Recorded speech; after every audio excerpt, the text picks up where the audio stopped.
All right, I think we have got a quorum, so I will go ahead and start. Welcome everyone. My name is Olka Joshi Hansen.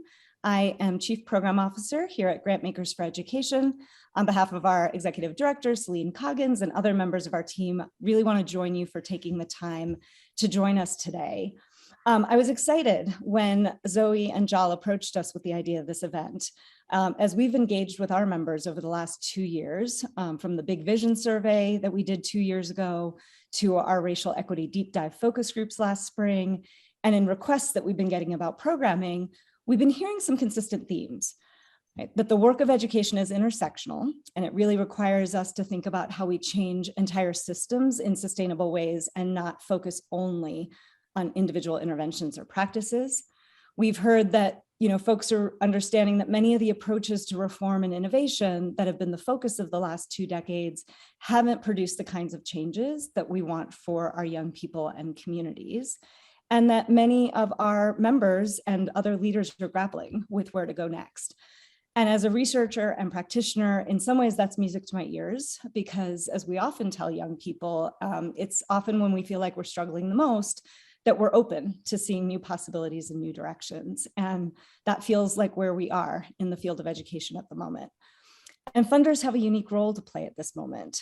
You have capacity to invest in longer term emergent change and processes that make room for authentic engagement of the community and stakeholders that we're serving. You have the ability to convene people for the kinds of conversations that we need to move this change forward and that I think we're going to hear about today. And these are conversations that we at Grantmakers for Education are intentionally building up into the programming that we're offering. We have a new podcast called The Future of Smart that's going to be examining issues at the intersection of education, equity, and philanthropy. We have 2 new impact groups, one that's digging into education grant making and equity, and the other is a small funder collaborative for those who are interested in exploring how we need to rethink the purpose of education at this moment. So today's conversation feels like a wonderful way to frame many of those upcoming conversations, and we appreciate you being here. So with that, I will hand you off to Zoe Stem Calderon, who is with the Rakes Foundation. She's going to be our moderator and host for today. Thank you, Zoe. Good morning, everyone, and thanks so much, and good afternoon, and thanks so much for being with us. I am Zoe Stem Calderon. I am the Senior Director of the Youth Serving Systems portfolio at the Rakes Foundation, and have been really had the good fortune of supporting the Deeper Learning Dozen with our partners at the Grantmakers for Thriving Youth Policy Working Group. And I'm really excited to learn from leaders from across the DLD this morning. And so let me tell you a little bit about how our session will unfold. So Jal and 3 leaders from the Deeper Learning Dozen will share sort of the story of the work they've been doing. And then we'll dive into a few of my questions and really open things up for discussion about what are the implications for the field from this kind of focused work on transformation at the district level, and what are the implications for education philanthropy. And so I would love, we want this to be a rich, deeper learning experience for you. So I would really encourage folks to be keeping track of your questions, your provocations, your ponderings, so that we can make that a robust discussion. And so I want to first just kick us off by introducing our partners. Jal Mehta is a professor of education at Harvard Graduate School of Education. Side note, Jal was also one of my professors, and it's been I've learned so much from him, both in this work and in the work we did together when I was at Hugsy. And then Kevin Godin is superintendent of Abbotsford Public Schools in British Columbia, so bringing an international perspective to us. Diane Kelly is the superintendent in Revere Public Schools in Massachusetts, and Jason Glass is the chief learner and commissioner of education in Kentucky. And right now I'll hand it over to Jal to get us started. Great. Thanks so much, Zoe. So great to be here. Thank you for taking a little time to learn with us. So as Zoe said, today we're going to try to do a little best of both worlds. I'm going to present a little bit of an overview of some of the work we've been doing, and what the broader implications are, and then we're going to get to hear 3 examples of what things look like on the ground. So, all right. So we borrowed these slides from NGLC with their permission. This is kind of like what is if a Martian anthropologist came down and looked at our schools and said, like, well, what are you guys trying to do? They would probably conclude that this is how we were thinking of it: English, math, science, social studies, PE measured by number of days of attendance. When actually, like, when we say what we say we want out of schools looks more like this: problem solver, communicator, collaborator, self-directed lifelong learner, creative and critical thinker. So at the very big level, I'm kind of asking, like, what would it look like if we organized a lot of our systems and structures and culture more around producing young people who have these qualities than simply sort of like trying to march them through this content, which isn't to say that they shouldn't learn English and math and science, but that you could do that in a way that would produce a lot of these qualities. So we are interested in really kind of deep levels of transformation. So as I'm sure everybody on this call knows, the factory model of schooling was created early in the 20th century with the goal of batch processing a lot of students, sorting them efficiently, replicating the status quo with respect to race and class. And when Sarah Fine, my colleague, and I spent a lot of time in schools over the last 10 years, I think it's fair to say that few students experience powerful, deep, authentic learning as the rule and not the exception in their schooling. People have isolated good experiences because there are a lot of fabulous teachers out there, but the systems that they're sitting in are not really supporting that work. I teach a class here at the Harvard Graduate School of Education called Deeper Learning from the Classroom to the System, and we start with powerful learning experiences at the level of the individual or the classroom, and only then do we think about schools, and only then do we think about systems. So, like, if this is what a good learning experience would look like, what would it look like to build a school that would have learning experiences like that? And then what would it look like to build a system that would support schools like that? And I had plenty of examples to use at the classroom level. I have videos of great teachers and all sorts of stuff. And then same at the school level, not hard to find principals to come to talk about the work that they've done. But then when I got to the district or system level, I started teaching these cases on Long Beach or Montgomery County. And the students were like, these are like very successful, coherent districts, but like they're not doing the things that we've been talking about the rest of the semester. Like they're not the kinds of places that really get, you know, it's a broad generalization, but like don't get kids like excited about learning, where students have agency and control over their learning and so forth.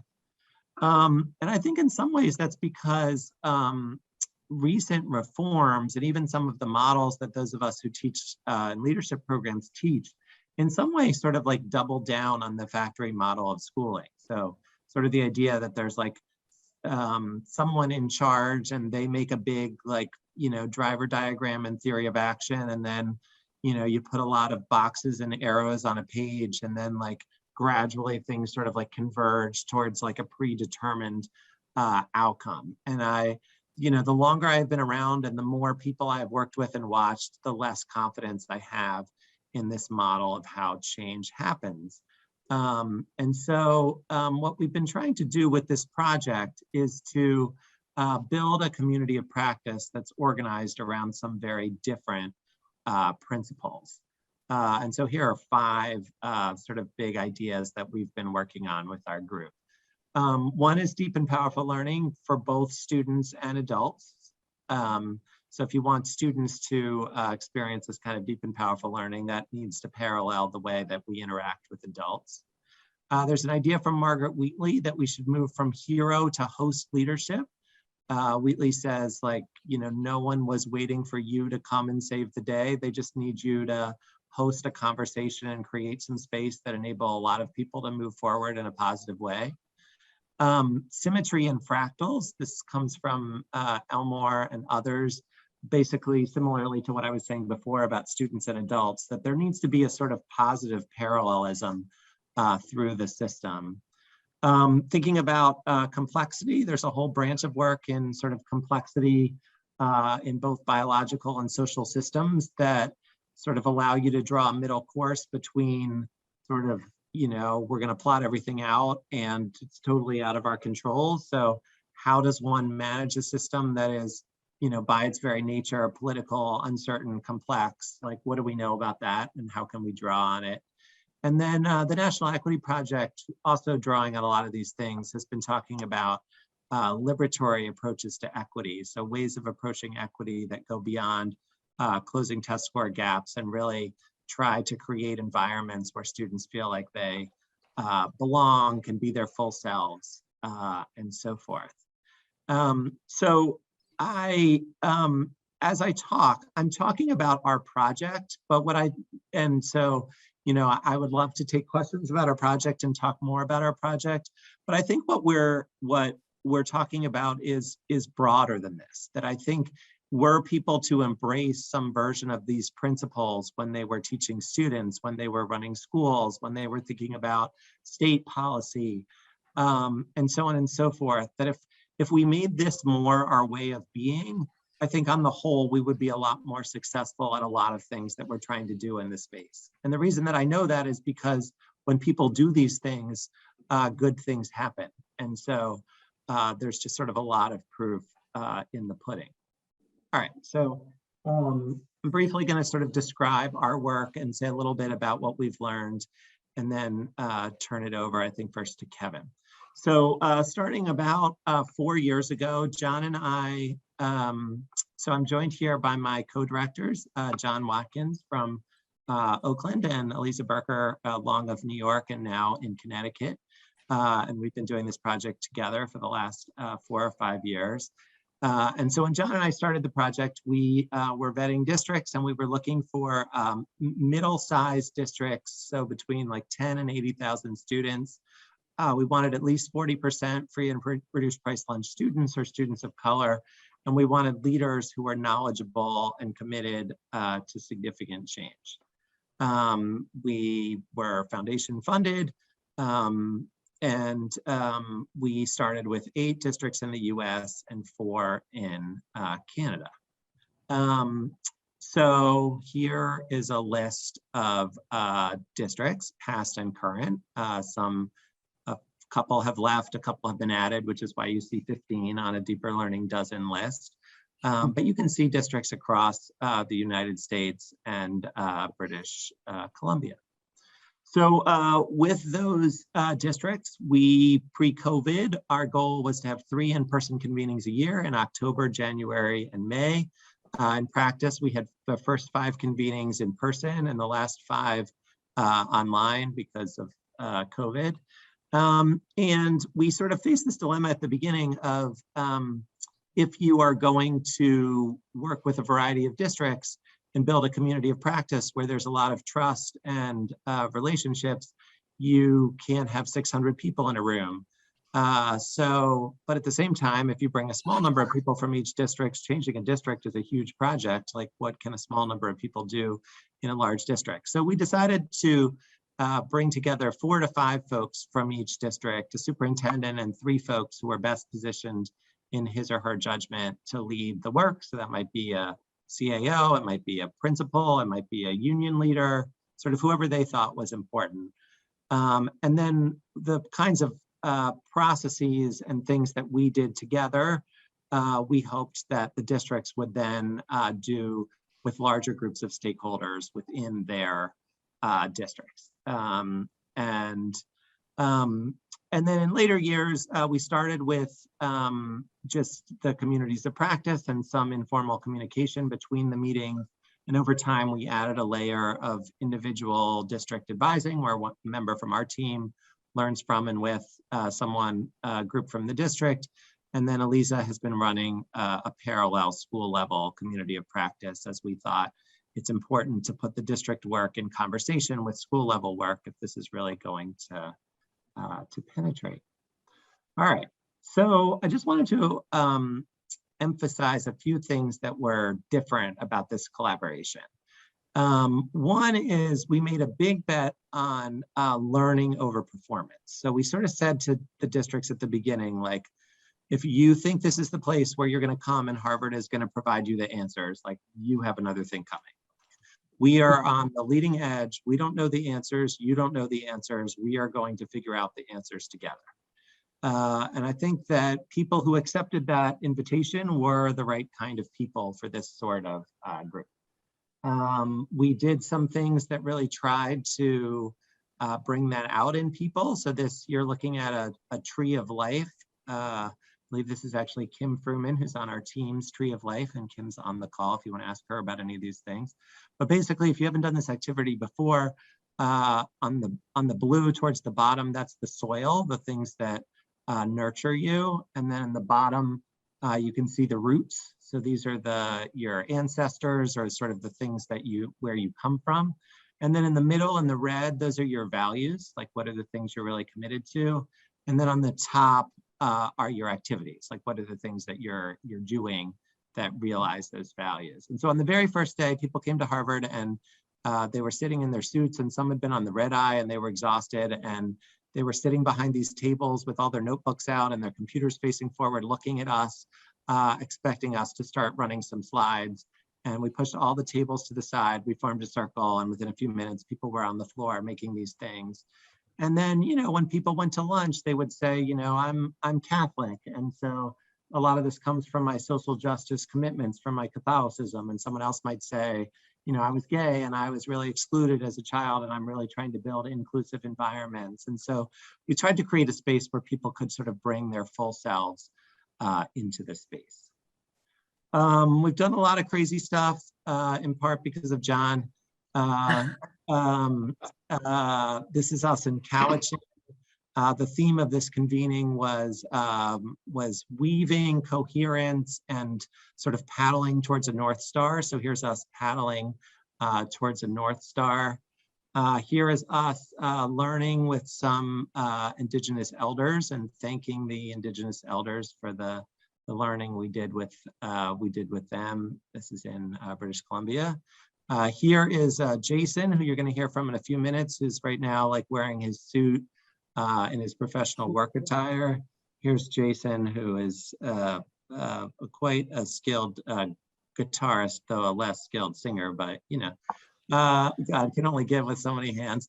As we've done it, we've drawn on this idea, which National Equity Project adapted from John Heron, called the Experiential Learning Cycle. And the sort of core idea is that if people are going to learn together, you really want to move among these four quadrants: the affective, so the ones that connect to your feelings and your heart; the imaginal, sort of giving you possibilities; the conceptual, like what are the frameworks and ideas; and the practical, like how might you actually do this in practice. And so when we plot our convenings, we sort of have this four quadrant circle sort of sitting alongside each activity. And we just, like John and I probably could like spend our whole life in the conceptual. So it's just sort of a reminder to ourselves that if this is going to work for a range of people, we need to move between amongst these four quadrants. In terms of the content, I'm not going to go through all of this content. I'm just going to sort of like show you that this content exists, and we can like go into it at some point if you want to. I'm just trying to give you like an overall sense of some of the things we've done. So we've drawn on some of Dave Snowden's work, which some of you may know about how to respond to complexity. Dave Snowden's big distinction is between things that are predictable and ordered and things that are not predictable. And Dave says, like, sending a rocket to the moon belongs in this complicated quadrant in the top right, because even though it's really complicated, like at least it follows some like cause and effect relationships, whereas like raising a child would be in the top left, complex, not easily pre-specified, and so you act in different ways in complex domains. Here's a chart which we really like from the Cultivating Flows book, and so on the bottom the bottom axis is time, and on the the y-axis is complexity, and so basically shows that things that are close to you in time and low in complexity you can control, and as you move further out to the right in time or complexity, you can guide or nurture, but you can't control. So we're sort of trying to show people how you can shape spaces without controlling them.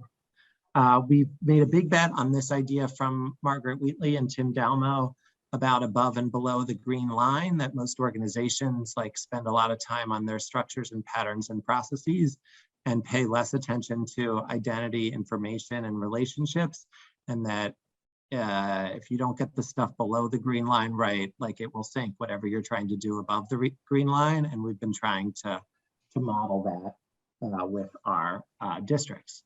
And then this is from NEP. It's a framework about how to tackle complex equity challenges.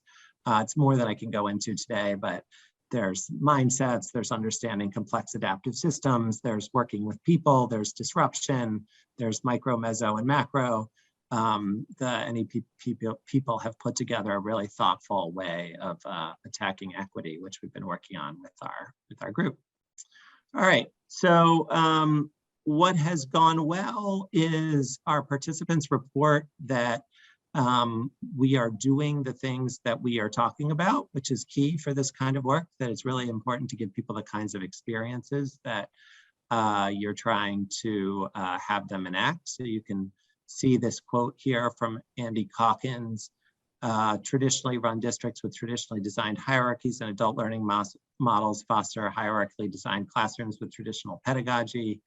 DLD is carving out an alternate universe that proposes to leverage the same dynamics, but with a different set of founding premises, a different goal line, and different assumptions about learning. That alternate universe only clicks into gear when people encounter it experientially, since it is so different, and that immerses them in the alternate universe. I think you're going to hear some about this from Kevin or Diane, but the symmetry concept, this sort of parallelism in the way that we interact with the districts needs to be the way that they interact with schools, has been really powerful for people. The fractal idea that, every time you hold a meeting, you have an opportunity to model the kind of work that you're talking about. Is there a check-in? Is there a clear purpose to the meeting? Did you email out in advance the things that could be emailed out in advance? That you're essentially have almost infinite opportunities to model the kinds of qualities that we're talking about. COVID has gone well in the sense that we were running an intervention that was about responding to complex, inequitable circumstances, and then we got even more complex, inequitable circumstances. And so some of the things our districts did, and some other districts did this as well, providing food for families immediately in spring 2020. Jason did this one in Jefferson County, that they took a day a week where students were not in school and teachers learned with one another and learned across schools during the pandemic. This one's from Kevin, 7-period semesters to 3-period quarters, rather than taking 7 periods of classes across the semester. Why not take 3 periods of class across a quarter, which gives students more time and more depth. Some places Marie Kondo'd the curriculum, some places restorative restarted, et cetera, et cetera, et cetera. So essentially, once you prioritize these principles, that you're going to look holistically at what your students, your families, your teachers, your communities need, then the concrete strategies will adapt as the circumstances adapt. We have learned a lot from our British Columbia colleagues. A third of our group is from British Columbia, and British Columbia has been learning with their Indigenous First Nations folks for a long time, probably 10, 15, 20 years now. And so that has been created really powerful learning for a lot of our American colleagues. I would strongly urge other folks who haven't had a chance to interact with your British Columbia colleagues to do so. We also gradually came to realize that a lot of the principles of Indigenous learning were quite similar to the kinds of principles that we've been talking about. So you can see Learning is embedded in memory, history, and story. Learning involves patience and time. Learning requires exploration of one's identities. Learning is holistic, reflective, experiential, and relational. Learning ultimately supports the well-being of the self, the family, the community, the land, the spirits, and the ancestors. So there's a lot of convergence between the things that we're gradually coming to and some really ancient wisdom. In terms of things that have gone less well or things that we've learned over time, this kind of change is heavily dependent on people who can sponsor leadership. This is complex relational leadership. You need people who are really determined to make change but don't want to control every detail themselves, and it's hard to find people in that quadrant. So we have a lot of great leaders, but it's important, and the sort of courage and bravery of those folks is important. And I think we started with a sort of district-only strategy, and we moved to a sort of district and school strategy, which I think other people have learned who've tried to do this kind of work before us. So as I said, this is not just about us. I think that we're in the process of writing a book, and Rod and I host a podcast called Free Range Humans, and we're sharing a lot of what we're learning in a variety of ways. And I think what we're learning goes beyond the sort of specifics of what we're doing, which is that we need less attention to like, did you solve this problem in 2 to 3 years? And more attention to sort of coming up with different ways of working and being. And the ways of working and being that seem important are courageous, humane, relational, emphasizing a compass, not a map. So having some sense of where you're going, but not thinking that there'll be an exact path to get there. Taking a holistic view of equity and being symmetrical. So make schools more human. This is a piece that I got to publish in the New York Times, sort of summarizing some of what we learned. And, I don't think that should be a revolutionary notion, but in our Newtonian, bureaucratic, hierarchical, racially stratified world, it would be radical if we actually enacted it.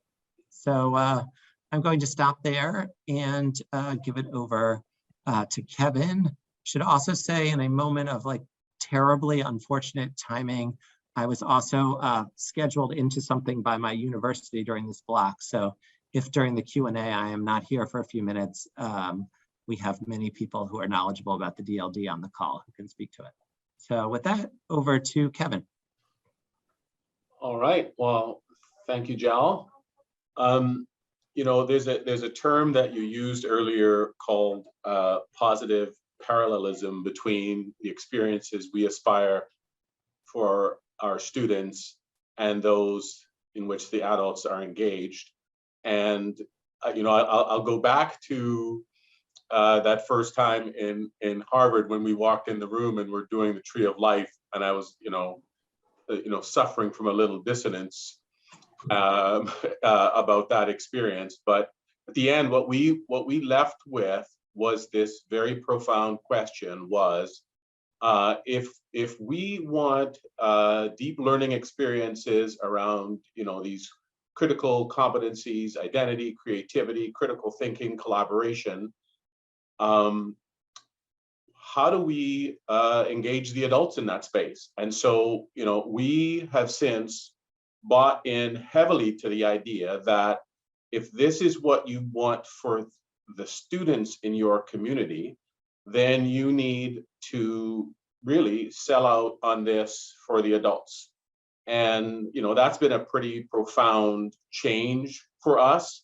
We revamped our whole theory of change around how we're going to do this work. And it really started with us creating adult classrooms, A, for ourselves as a senior team, and B, in our interaction with our principals, and C, in our interactions with our teachers, in such a way that we wanted them to have those kinds of experiences about the very things they were inquisitive about, and we're going to let go of the propensity that people like us have for control, which is this kind of scary thing in the world in which we live, where there are accountabilities and so on. It's kind of counterintuitive to be able to do that. But what I'll say is this: we're all educators. At some point, we're all in the classroom. We all have this picture about what great learning experiences look like. And it seems along the way, the system forced us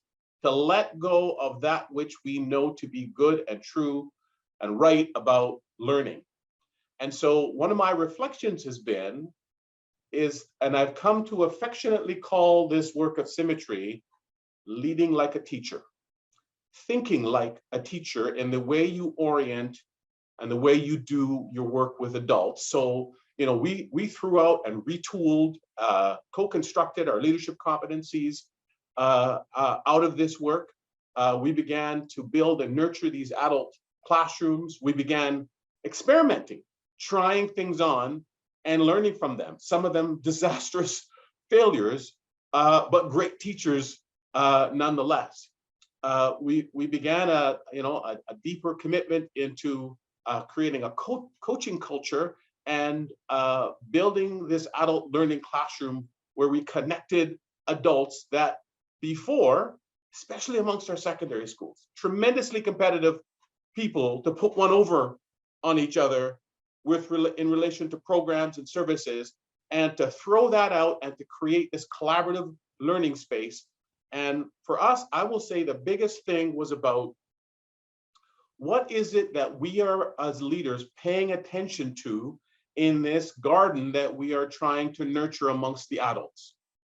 What is surfacing? What's manifesting? And we began and have seen stronger connections. Jal, you referenced, working below the green line, greater relationships, deeper connection to identity, talking about, who we are as people and how it is we come to this work and what drives it. Creating a more humane space for leadership has been, the symmetrical piece for us. And then for us, the place where we are now is paying attention is what I would, affectionately call it, paying attention to what we are nurturing, what is cropping up in the garden, and what are we going to water, what are we going to weed, what are we going to pay some more attention to, what are we going to try on.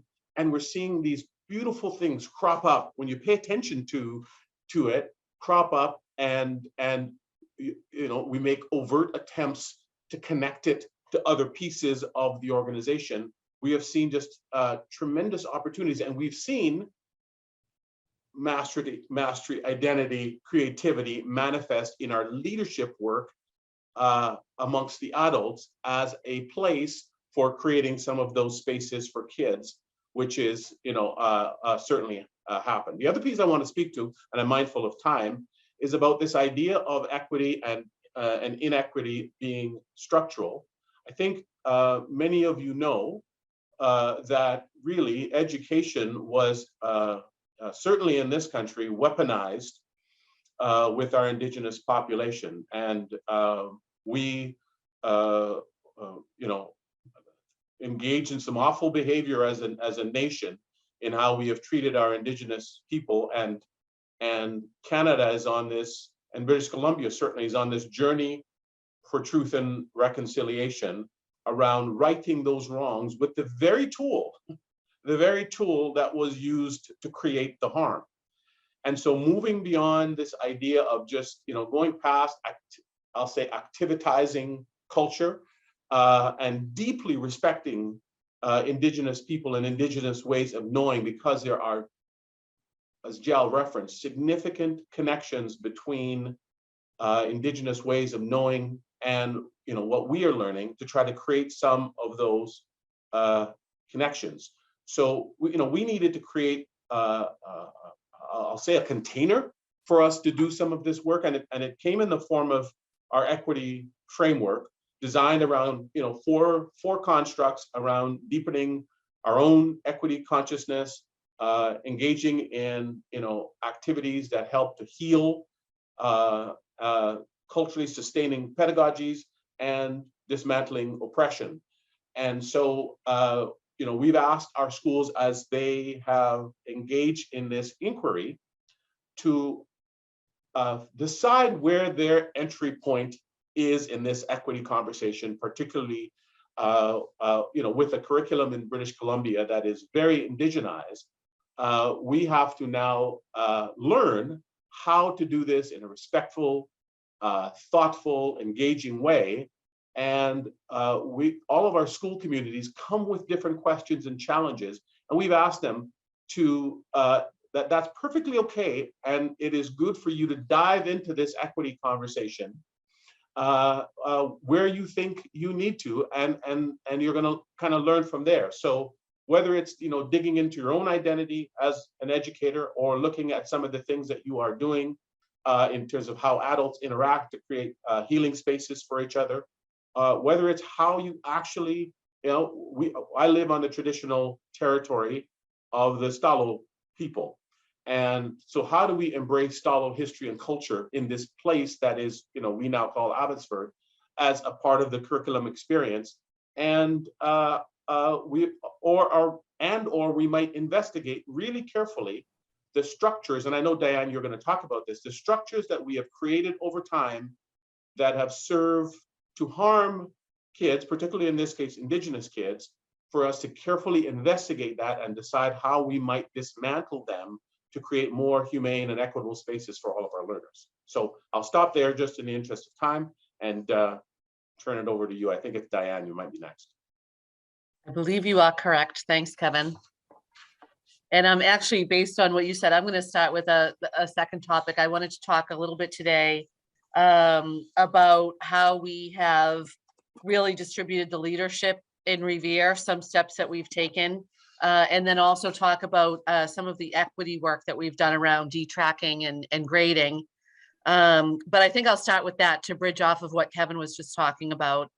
So one of the things that we've been looking at in Revere is how we grade students and how we decide at points in students' academic career whether or not they are worthy of honors level work, and how making those decisions can really impede a child's progress and ability to be successful. So we've talked for a long time, as most of us have as professionals, in a growth mindset for all students, and the ability for all students to learn and engage in tasks of high cognitive demand. But current school structures don't really honor that. At very young ages, as early as second and third grade, we are tracking kids into honors level, non-honors level, remedial, those kinds of programs. And the tracking, of course, sends messages to all stakeholders about our beliefs around student ability. And so I think that you cannot have a growth mindset, which assumes all students might learn differently, but they're all capable nonetheless of learning. And also that say that students need to be separated by their abilities. Those two things are in conflict for me, because I feel like the latter implies that ability is fixed, not malleable.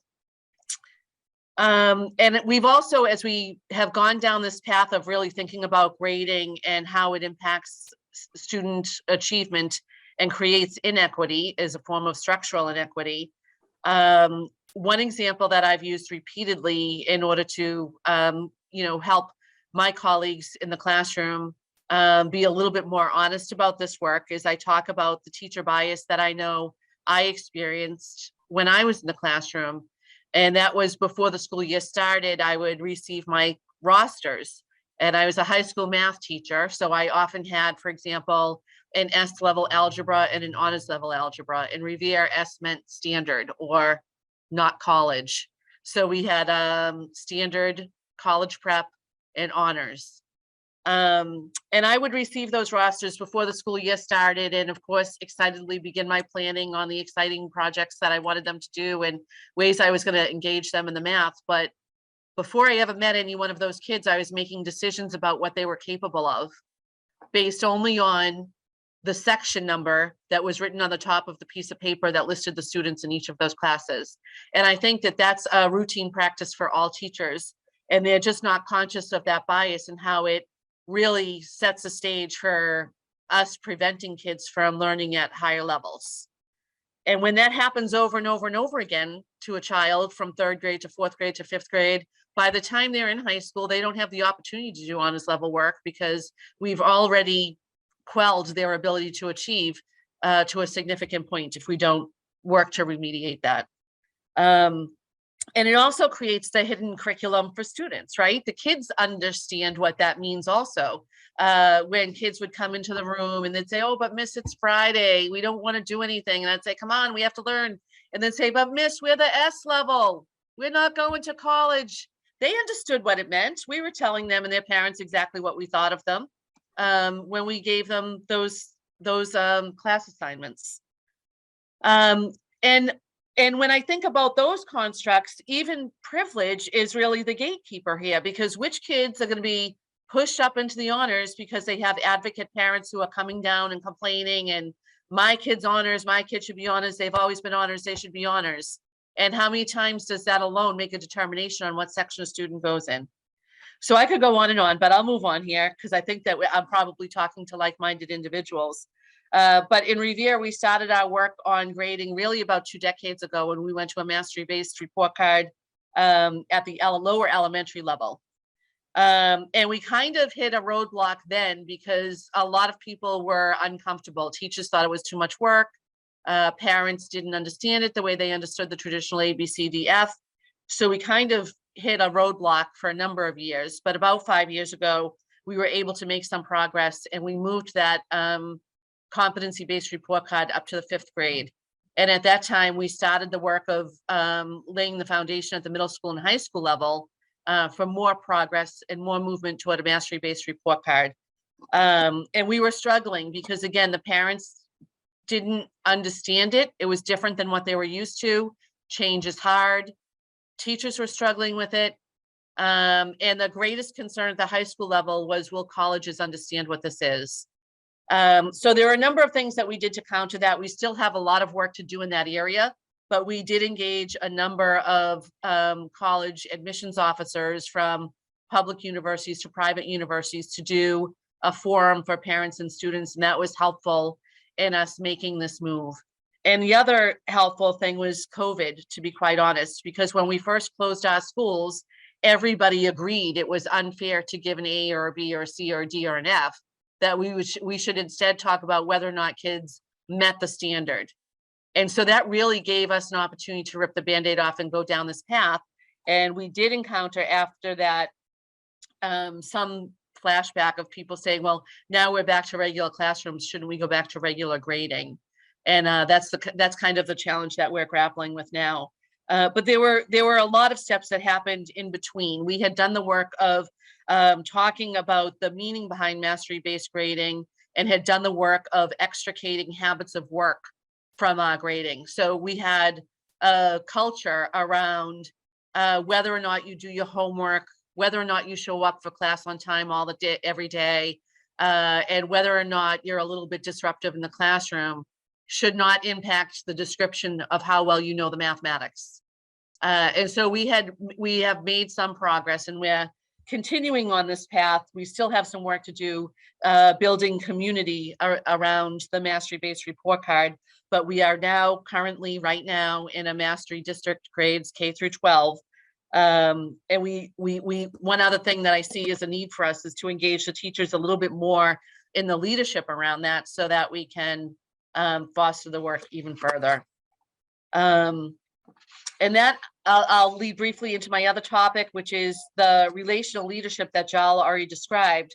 I think that one of the reasons we've been able to do this work around mastery and grading is because we've had a more relational leadership relationship with teachers for a number of years. It was in 2010 that we started our Revere Educators Leadership Board, which has 6 different teams comprised of teachers and administrators who are leading work in educator growth, in professional development, in teacher leadership and career ladders, organizational structure, adult professional culture, and recruitment, hiring, placement, and induction.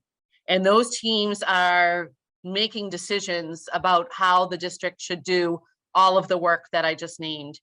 And by empowering teachers to be part of that decision-making, we have created a system in which they're invested in the work themselves. And I think that's really important to have transformational change at a district level.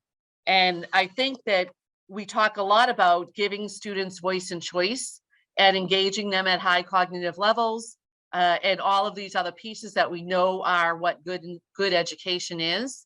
And I think that ties right back to the points that Kevin was talking about a minute ago around symmetry. If we want that for kids, we have to give that to adults. So they need to be able to prescribe their own professional development and work in different settings with individuals or groups, large groups, small groups, just as we talk for kids. And that's the kind of work that we've been inviting our teachers to do through the realm.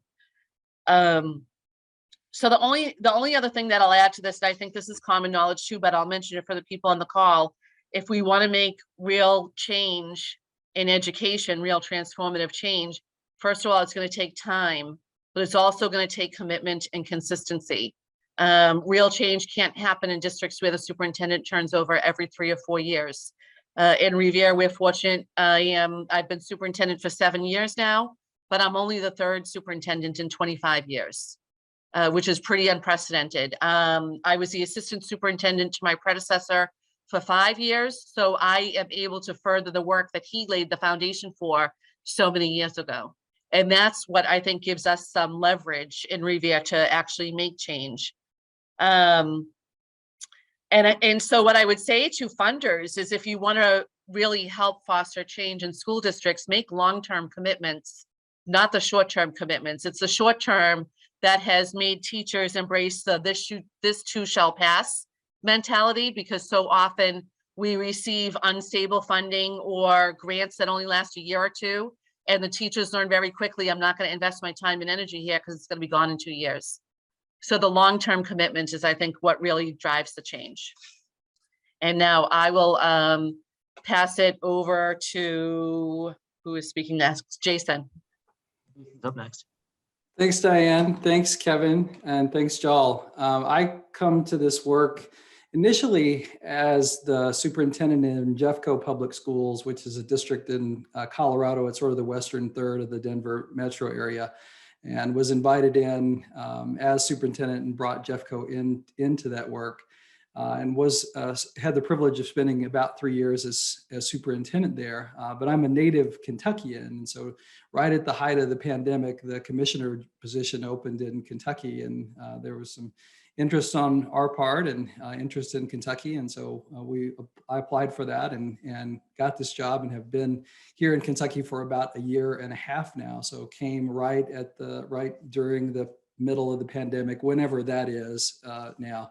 But right maybe at the height of when we were struggling to manage it, and really came into this place with supported by a lot of the things that I had learned as being part of the Deeper Learning Dozen.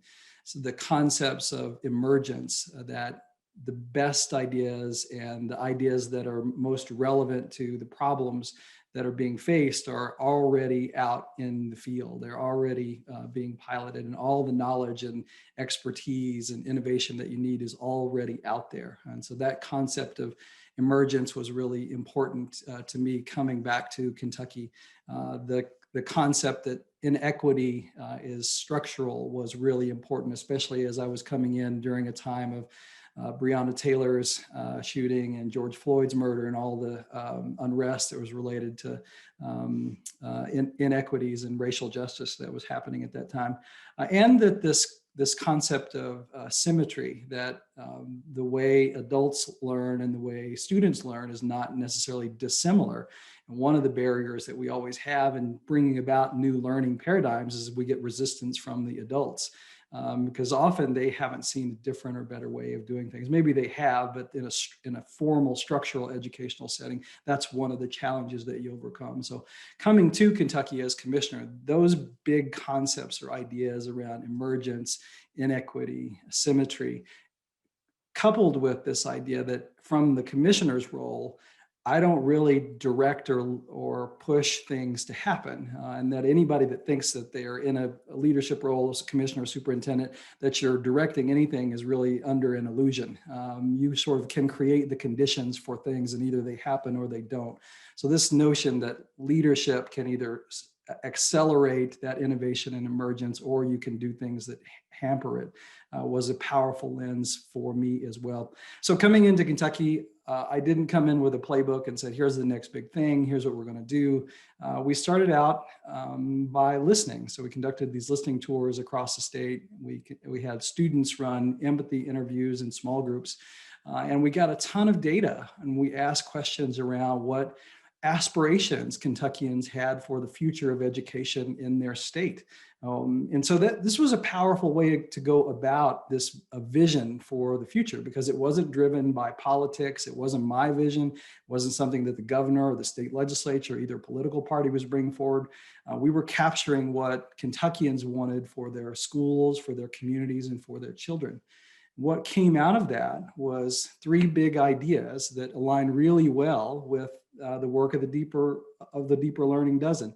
Here it was change the experiences that our students are having in a meaningful and profound way, which gets right to the heart of deeper learning and what that's all about. So that's what Kentuckians told us they wanted first and foremost, for all sorts of reasons. A second big idea or concept that came forward, and I'll put these in the chat so you can read them, was a drive for innovation, that they wanted big and bold change, particularly in the areas of assessment and accountability, because there was a real sense that the standardized testing system and the way that we'd been rating and evaluating schools had been an impediment to the kinds of learning shifts that Kentuckians told us they wanted to see brought about. And then the last part was around this concept of co-creation, that they wanted big, bold change. They wanted to see different things happening for students. They wanted innovation to take place, and they wanted to be involved in those decisions. And there were a real sense that a lot of policy decisions and direction decisions had been made without people in communities and without students, and that needed to change going forward. So if you go back to the concepts of emergence, the best ideas coming from the people out working in communities. Leadership can accelerate emergence. Inequity is structural, and the symmetry, how we need to create experiences for all kinds of learners. Those concepts aligned really well with what Kentuckians told us they wanted for the future of education. And so it naturally came forward like that. So that sets our course now from this point. And there's a lot of existing capacity in the state around deeper learning already. We have over 100 of our 176 districts that have been engaged in the work of developing portrait of a graduate that always sort of leads to the sort of deeper learning skills and concepts that Jal mentioned earlier.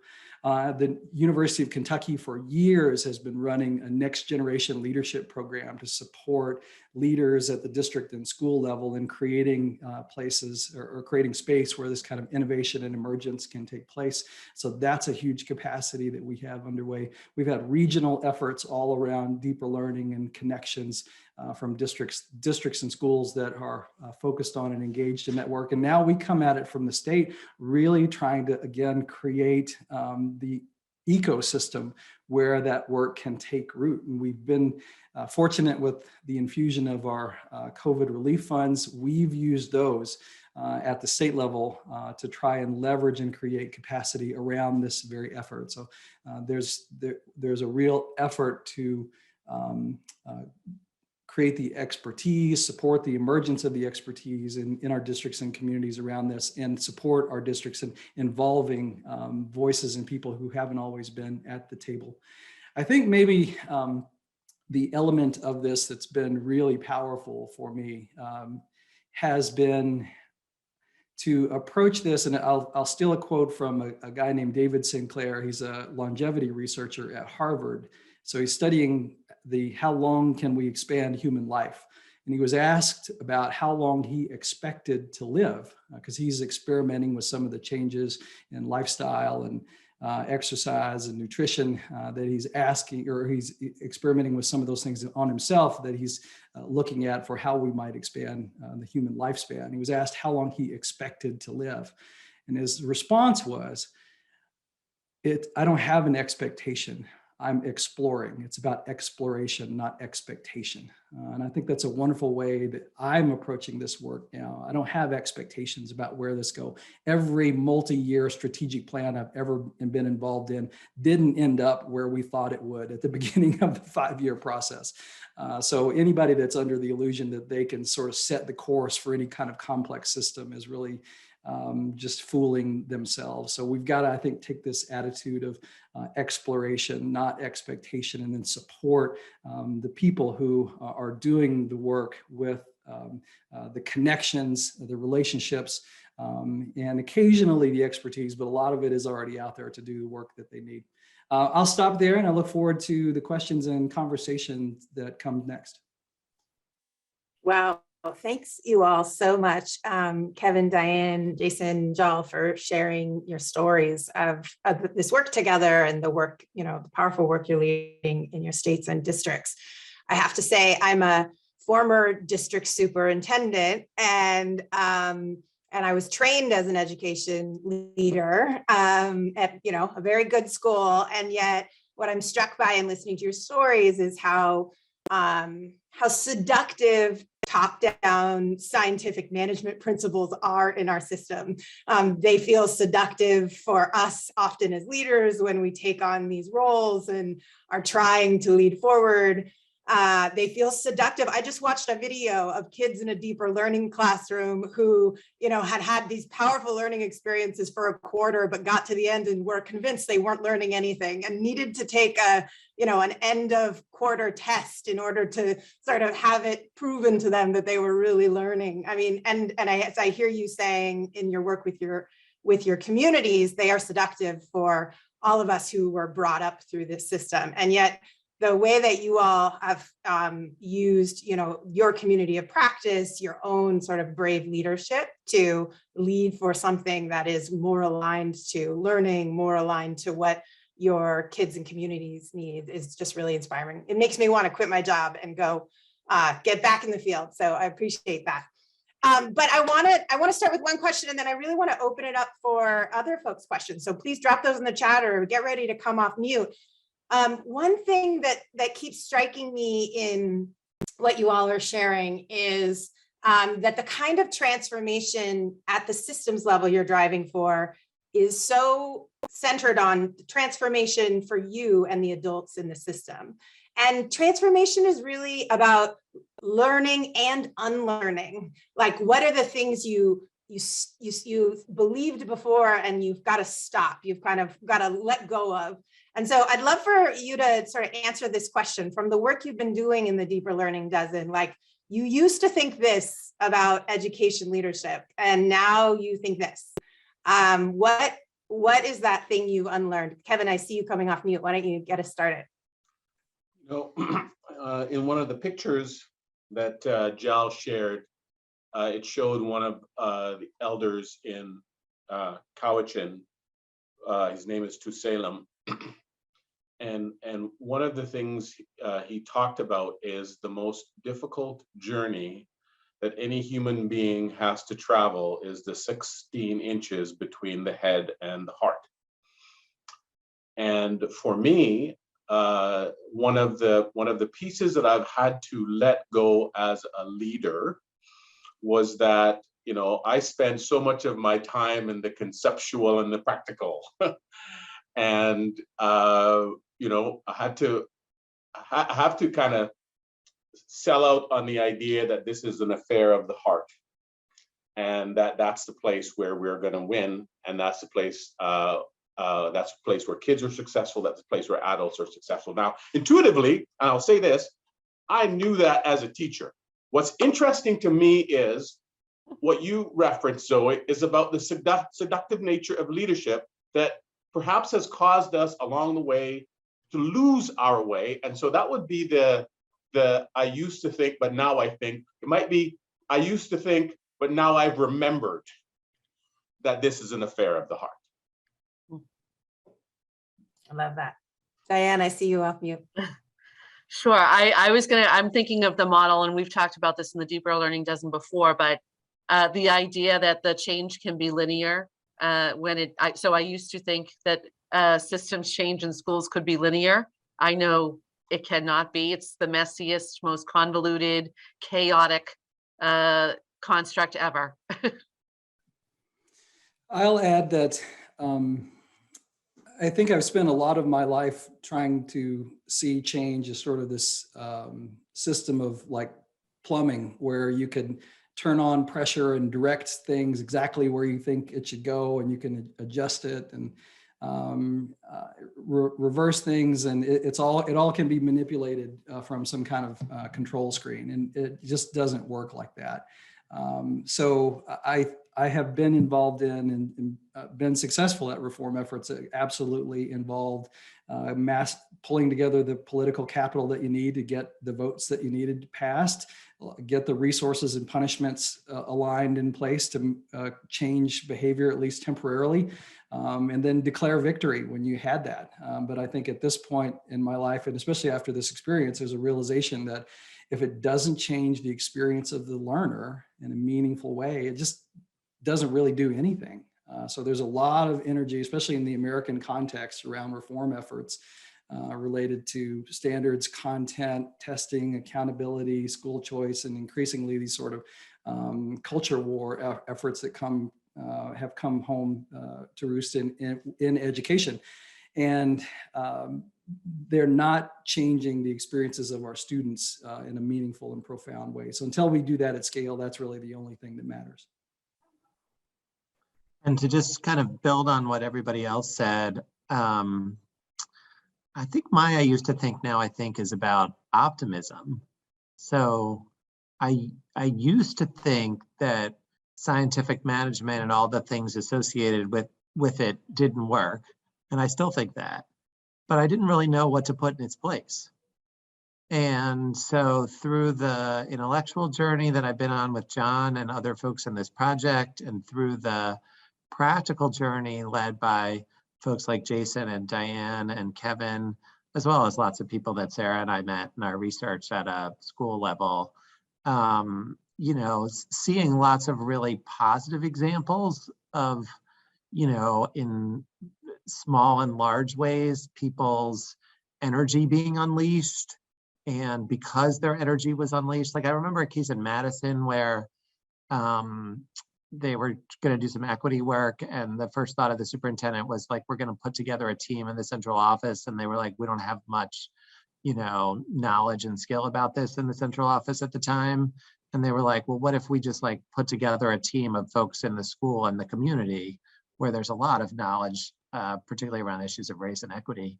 And so just sort of seeing, lots of positive things coming, and then realizing that there were some commonalities in those positive things, that was the sort of the new thing for me.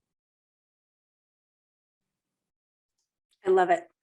Thank you. And I want to credit Richard Elmore for that question, because it was always a question he ended classes with, and it was great to hear your examples. You all, I have so many questions, but I want to open up the space. I want to ask one more though before we move, which is really about the politics of this. So, the part of the reason why things stay the same is you all have one of the most challenging jobs in America, which is you lead for learning in increasingly diverse, increasingly polarized communities that all have been shaped deeply by the previous system of learning. And that is, one of those under-attended to, I think, complexities of the job that you do. And since you began this transformational journey through the Deeper Learning Dozen and through your leadership in your system, I think we've seen so many more bad actors launching efforts to mischaracterize and stop progress on educational equity with, education gag orders at the state level, with protests and book bans at the school district level, perhaps more in the US context, Kevin, than in the British Columbia context. I hope this is not a trend we're exporting. But how is this impacting your work? And what do you think the field needs now to continue to build the schools that our kids and our communities need, that are really focused on the kind of learning we're going to need to grapple with the challenges we face over the next 100 years in this really increasingly polarized context?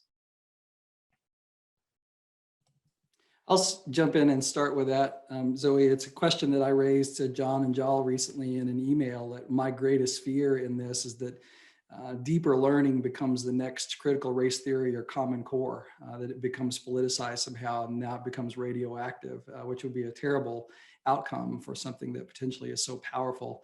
They both responded to me, I think rightly, that a great way to frame this, a lot of the cultural attacks come from the right. And so a great way to frame this deeper learning work is it's what employers have been asking for years. And if we want our students to grow up to be citizens who can compete in a globally interconnected, automated economy, they need skills beyond just content knowledge. And so that's, I think, one of the ways that we can insulate this work around deeper learning from a potential culture war that may come to this. In our state, our context is that we are 80% of our legislature is Republican, so they have a supermajority in control. So we have to walk this very delicate balance of how we continue to move equity work forward and educate our legislators and our communities around what equity means without triggering the kind of reactionary backlash that has led to bans on critical race theory. I point back to this past legislative session that finished up. Our legislature did pass a critical race theory bill, but I think it was such a light touch, it won't actually do anything. And I really believe that the pragmatic members of our Republican Party were trying to show that they sort of had their Republican stripes, but without adopting some of the, I think, really poorly constructed laws that we've seen in other states that are really draconian, anti-American, totalitarian sort of approaches that threaten and punish educators. We got a critical race theory bill, but it really doesn't do any of those things. So that probably is as good as it gets here. Well, and it probably matters a lot, Jason, that you're sitting in the seat that you are, because you can also take those bills and make them worse than they are in implementation. And so having you there has got to make a big difference. Diane, what about you? So one of the things that I worry about is that the rhetoric that Jason was just kind of talking about is really driving a lot of great teachers out of the profession. And I worry about where we're going to be even this year in terms of filling open positions and enticing people into the field. And I think that that's something that has a larger purpose that we all need to be thinking about. I was presenting with a couple of colleagues yesterday to the Massachusetts Board of Education, and we were talking about what our big concerns in the field are, and that was one of them. And one of my colleagues reminded us that if you went back, 30 or 40 years ago, there were all kinds of movies about how great teachers were and what heroes they were. And that's just not in the public narrative anymore.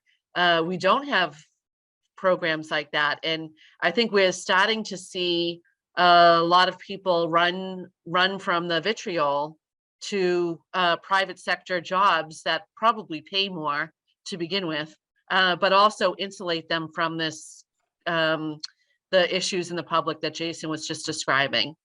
And so I think that's something that we all need to pay attention to. And I feel like there almost needs to be a really strong push around amplifying the positive impact and the hope and the purpose and the meaning behind K through 12 education. Yeah, so true. And it makes me think, I never got a course on, public narrative and how do we kind of talk it outside of the sort of academy and the way that we all speak in jargon about the things we do inside schools. And yet I think that's a place where we're missing support to educators who are public leaders and need to have a conversation that meets their communities where they are and helps us move forward. Kevin, I see you off mute, and then I see Oka, your hand raised, and we'll go to you. Yeah, I mean,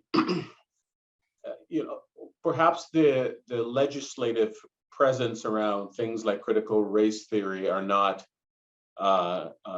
evident here, but I think the discourse around why indigenize, why over focus on equity will invariably create the kind of pushback that will be disconcerting for leadership in the work that we do. And I would offer two things.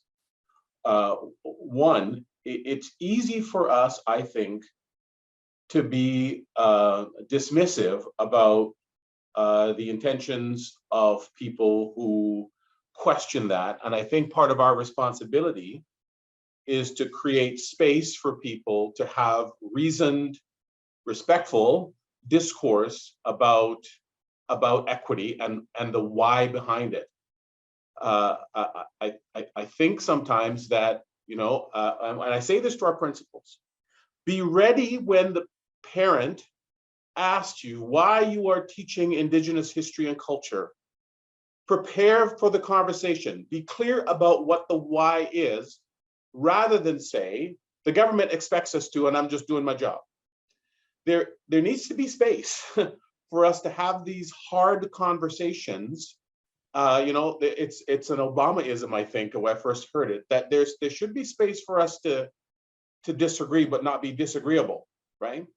And I think that's one of the concerns that I see why we get so much pushback, is that it is positional and not reasoned in how we do that. And I think as a leadership, part of the leadership responsibility we have is to create space for some of these hard conversations where we might not resolve it, but we struggle with it mightily and walk away with a level of respect and understanding of each other than we didn't have before.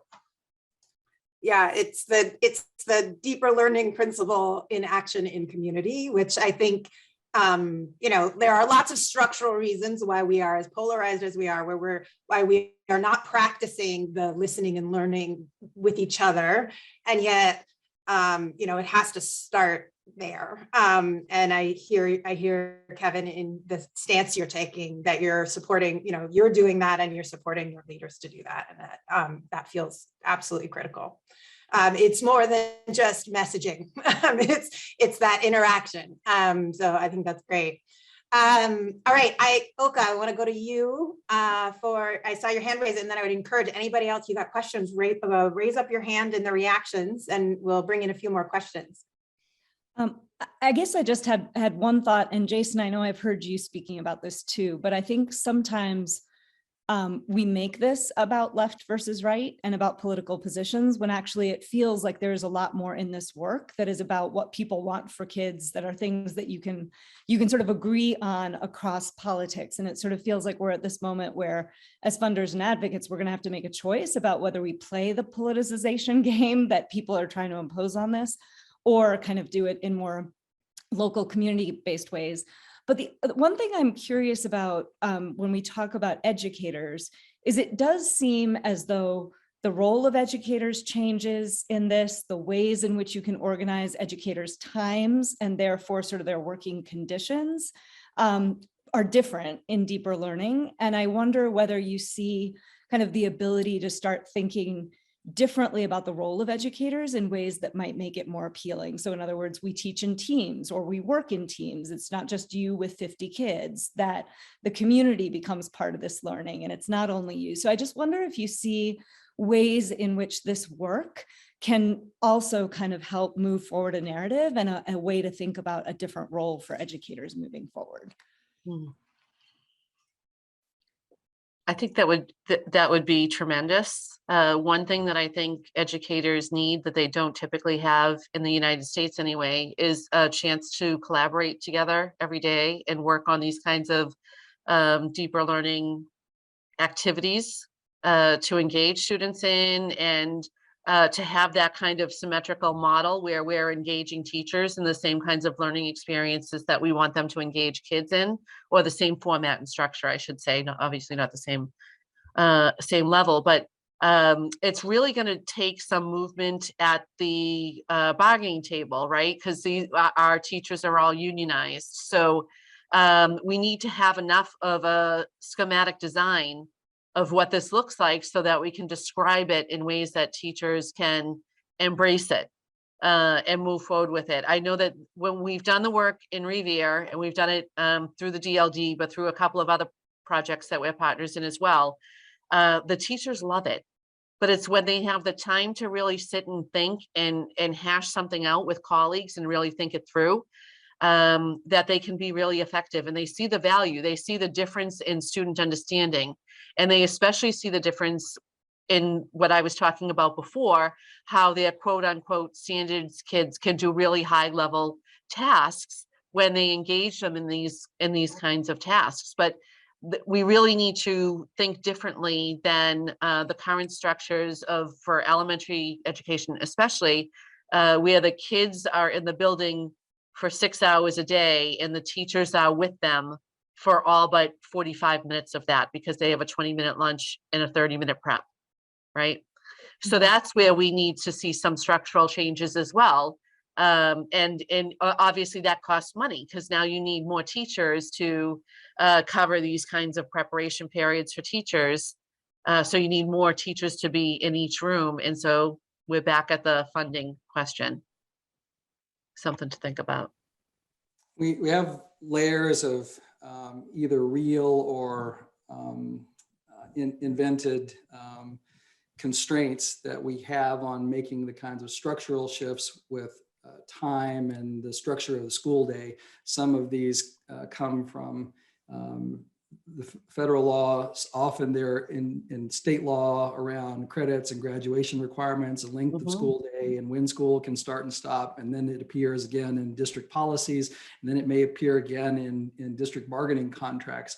And so that creates this whole web that you get tangled up in when you try to change some of these structures. And again, some of these are real and some of them are not. So they're just one of our other entangling elements in that web is the inertia of the past. Like one of the things about education is we line it up every year and run it again, and line it up every year and run it again. So there is this sort of historical inertia that you have to overcome and try to think about doing things differently with the time and the resources and the energy that you have. Yeah, and I would concur. Jason, you know, it's some of the conversation that swirls around us now as we look across the landscape of our district, how people who are deeply committed and moved by this work find time, how they do it. And then, you know, really for us the task has been to really investigate. So how did that manifest itself? How did these people kind of figure that out, and what brought them to that space? What were the things, what were the nature of the conversations that caused them to buy into the idea that it wasn't enough of an obstacle to stop them from really creating great experiences for themselves, to be in the company of each other, to learn and to try this on. So, you know, that's one of the things that we're grappling with right now, because we see this happening. It's the emergence thing, Jason, that you referenced, right? It's happening, and it didn't happen as, you know, out of, you know, a piece of policy that we passed. The solution was in the field. People connected with each other and they found a way. And now the question for us is, how do we begin to create more connections around some of those experiences to allow those kinds of cultures to be built as we go forward? Yeah, and I'll say as a funder, and I want to turn to the question for you all about, like, what should funders be thinking based on what you guys have been learning, because we've got a group of largely funders here. But I'll say as a funder, you know, we fund the Deeper Learning Dozen in collaboration with the policy working group that I've collaborated with. It's a group of funders who are really interested in how do we support equity-centered whole child policy. And so you could ask, why would we fund a network of just largely districts working in collaboration with each other? But it is, you know, our belief in the same principle you're raising, Kevin, which is there's an emergence that we need to support from the learner up through the system, and then begin to get curious about, to further this work, to help people do more of this, what are those policies and structures that we need to knock down or transform in order to enable more of it? And that is a pretty different approach than I think we have historically taken, which has been, let's come up with the greatest whiz bang policy solution, and then let's impose it down through the public education system. And so I appreciate how you all are sort of leaning into the emergence, and I hope it will inspire generations of stronger policy development because of it. Mm. But answer us this question. Would love to hear all your perspectives. Like, what is what you're learning? What should it teach us as funders? Whether we're funding, in partnership to districts, whether we're funding at, this kind of national network level, like what are some of the lessons here that funders should be taking away? I'll give you one that I think is really important. I mentioned it already, but it bears repeating, and that is a long-term commitment. I think I explained it earlier, but I really think that we need at least 5 years working on something to have effective change. And I think even, and I'll ask Kevin and Jason to talk on this point too, but the first couple of years that we were doing the deeper learning doesn't work, we were learning, right? We weren't acting, and we weren't able to yet teach it back in our own districts. It was really last year, and more so this year, that I see the action happening in my district as a result of the deeper learning work that our team's been doing now that we're in year 4, right? So you really need to have that long-term commitment if you want to exact change. Giving a district or a group or an organization a 1 or 2 year commitment, save you money. Yeah, I would agree, Diane. I mean, this is my 11th year as superintendent, and I have been blessed with a pretty stable team to work with, so that the very emergent trial and error nature of this required the benefit of time. The large organizations that we support, they don't jump to our edicts. They don't snap to our authority as superintendent. Right? We create spaces for people, and that just takes time. And I'll go to a point that was made earlier about, we have to be careful that we don't jargonize our way out of this, because when we surface the deeper learning, and just as our staff are beginning to understand it and see the connections and begin to try things on, is when people leave, right? In the communication world, it's the message that just when the audience is beginning to get the message is when you decide to move on to something else. That's when you have to double down and continue to deepen practice. And you're right, I agree with you. It takes time for you to do that, and some measure of stability with the team that is trying to do that work. I guess I would say I see it like a movement. For those who were around in the sort of aughts, there was a lot of coherence around the sort of reform folks. They talked the same language and went to the same conferences. And I think there is no kind of silver bullet, but there are lots of people who are doing this kind of humane, relational, complex, courageous, equity-oriented work in a lot of different corners. And I think if we could sort of establish that as a counter movement, where school leaders who wanted to learn about it could learn about it, where district leaders, state leaders, policymakers, could all become part of a group that said, we're trying to provide a holistic, powerful education for every student and adult under our care.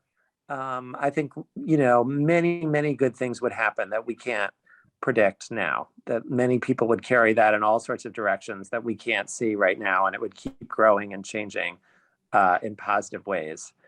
More concretely, if you go to a meeting and the people leading the meeting run bad learning, don't fund them.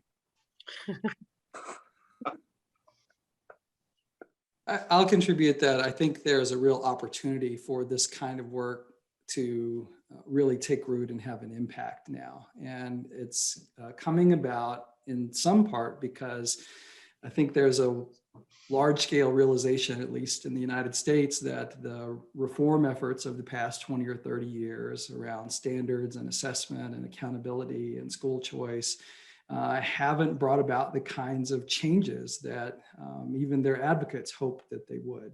So we're sort of running to the end of that reform agenda, and even states that have aggressively implemented those efforts, I don't see parades in the street where they were like, we did it, you know, we're the greatest education system on earth now. It's just not happening.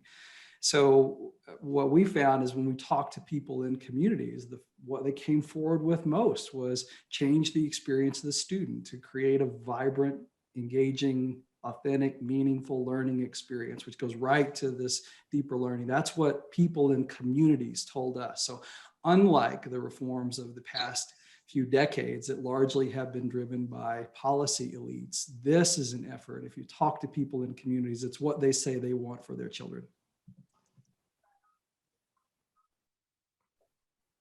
Well, that's a great list, y'all. And I've got it in the chat. I hope people are going to take it and use it. I think there are so many things here as I have grappled with my own decisions about what kind of work to support. This is a really powerful place to start. So I want to thank you all so much for just the generosity of your sharing your learning with us, your just really candid takes. And I just think modeling being the kind of learners and educators that our country needs so much more of, and leaders. So thank you, guys. It's really been a pleasure. And I think there's a recording. I hope folks will share this with other funders and friends who weren't able to join. I think this is a really powerful conversation. I feel really blessed to have been a part of it. So thanks you all. And Olka, I'll hand it over to you.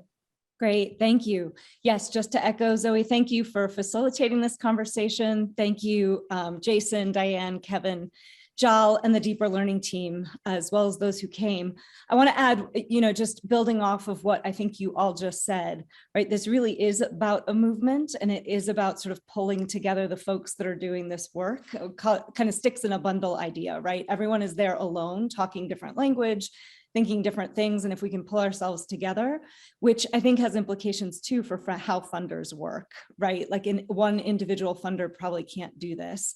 And so how do we have conversations, I speak from this network's perspective, to really kind of drive this work forward, even as we're making the current system as best we can for students who are in it in the short term. So thank you all. We have some upcoming programs. You can go to our website to check it out, and we will have this video available in a week. We'll make sure to send it out to our panelists so that you can share it with your networks as well. So thanks very much. Wish you all a great rest of your day, and we will see you next time. Thanks.